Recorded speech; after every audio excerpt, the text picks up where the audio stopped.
All right, guys. Urban Sentinel. I just wanted to go over a couple of things. Right now, with the crisis in Ukraine, not specifically about Russia and Ukraine and the geopolitical aspect of it, I'm talking more on the ripple effects. We're looking at increased gas prices, diesel, fuel, everything has gone up in this country.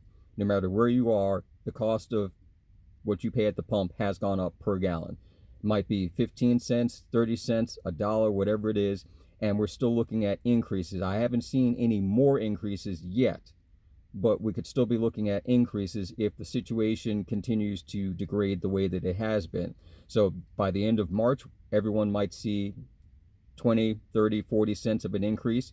If it continues on into April, again, we could be another $1 to $2, even $3 higher by the end of April going into May.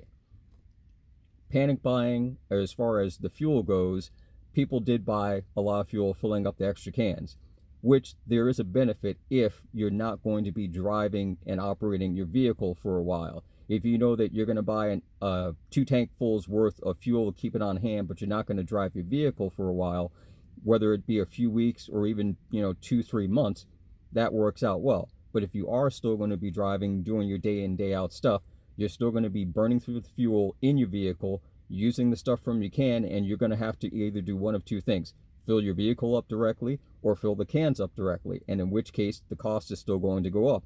And at a certain point, you're no better off doing it that way than you would be just driving your vehicle as you normally would, filling up when you normally need to. Now, it's slightly different, only slightly, but splitting the hairs, if we knew that there was no oil coming, no more oil being produced, the supply was interrupted as far as the resource itself is, so nothing was getting to the pumps, there would be nothing once those tanks went empty, then yes, storing up fuel would be a benefit, because now there is no more supply coming in. A delay in supply or simply an increase in the supply that's there is slightly different, but still there's a difference between not having a supply at all. But moving into the next problem, personal vehicles is one thing. Think about the municipalities, your county and your state vehicles, law enforcement, fire, ambulance, public bus transportation, public works. They are all in the same situation. They all have a budget. And just like here in the Northeast, where we have a winter snow budget where we're supposed to allocate money for clearing the roads and plowing, and we never seem to have enough, now they're going to be in a situation where money for fuel of the vehicles, they're going to have to start pulling from other places if they intend to keep all vehicles running all the time, or if they intend to scale back the number of vehicles that are out there, scale back the number of police vehicles on patrol, scale back the number of fire stations responding to calls, because you can't have 3 and 4 stations going out to 3 and 4 different calls, basically using all that fuel to do it. You may now have to have stations in rotation, and they have to handle 1 or 2 areas. You may have situations where ambulance service companies now, depending upon where you're at, may or may not come immediately out, because you might be too far out to get out there and back, depending upon your geographic location. But again, these are things that I'm not in charge of. I don't know what their plan is. I'm just speculating that delivery services like Amazon, the Postal Service, UPS, FedEx, all those places, they have to fill up those tanks. So do they start filling up fewer tanks and run fewer vehicles with more merchandise on them, or do they run fewer days with the vehicles that they have? And again, it comes down to something that they'll have to plan out. We're not going to be aware of it until we see it on the street. But that transitions into the general economy. Again, we're still dealing with supply chain issues, and this will be another issue. When you have delivery companies that are looking to pick up the merchandise, but they can't afford to fill up, let's say, the 10 trucks in their fleet, they can only send out 3. You've got product producing companies that need to get shipments out, so now they're packing their trailers as best as they can, filling it up front to back, top to bottom, because they know they may not get another truck to come out for another week. So you have situations where both the producers and the shippers are in a pinch because the cost of fuel and delivery costs them more. So that means we may end up again in a situation where product is out there, but it's going to take a while to get to us. It may take longer for certain items to get to us, especially if it's non-perishable, non-medical, it may take a lot longer.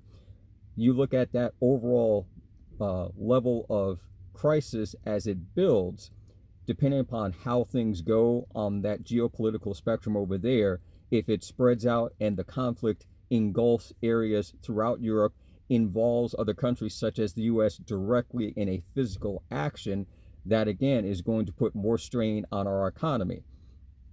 The possibility that there's an economic stressor within there, an underlying current that could cause a major collapse, because when certain key factors get shut off, that causes everything else to fall down afterwards. And we could be in that situation where one or two things that are already up on the board happen, and then something else comes up, and then that shuts everything down.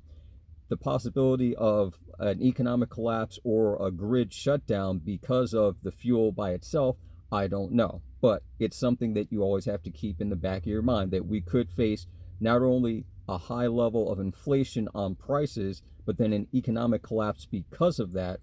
And then on top of that, have an actual grid down situation where our power system is interrupted because of the lack of fuel. Now, we can go back and forth on the argument of why we're looking at other nations outside the US to give us fuel rather than drilling and pumping the oil that we have inside our country domestically, which, one, it's closer. It's literally domestic fuel. It would get out to us faster than having it come in transit over the ocean, because in case people forgot, we had that evergreen cargo ship situation in the Suez Canal, and that stopped all types of shipping for 2 to 3 weeks and caused this major backlog, which is still part of what we're going through. Now, just imagine if we're depending upon deliveries of several million gallons or several million barrels worth of oil, and something like that happens where now the oil is still there, but it's got to reroute itself and take an additional 3 weeks to get to us. These are little things that they could happen. They're all plausible. It's just a matter of like speculating where things could go, and that's all that this is. This is nothing definitive. I mean, as I said before, we could wake up tomorrow and everything's gone back to pre-2019 level of insanity, and that's it. You know, it's a bad dream that we all woke up from, and, you know, jot it down in your dream journal and then move on with the rest of your day.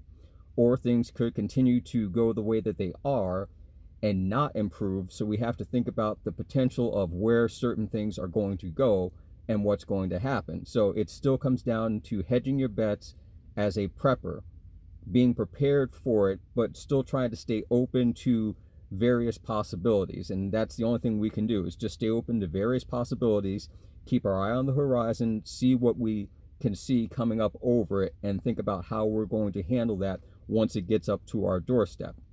Anyway, that's it for now. Like, share, and subscribe, and I'll catch you guys later.